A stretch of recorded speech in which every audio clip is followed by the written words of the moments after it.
மாலை போட்டவங்க விரதம் இருக்கிறத காட்டணும், மாலை போட முடியாமல் விரதம் இருக்காங்க பாருங்கள், அவங்களுடைய விரதத்தினுடைய பவர் ரொம்ப ஜாஸ்தி.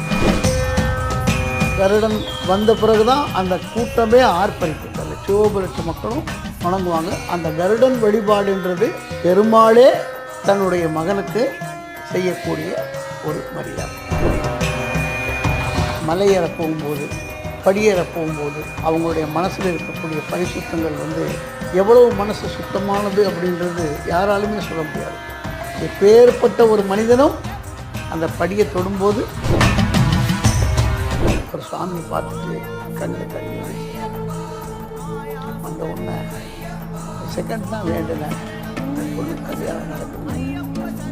அந்த 10 நாள் கூட மாப்பிள்ளை வந்துச்சு.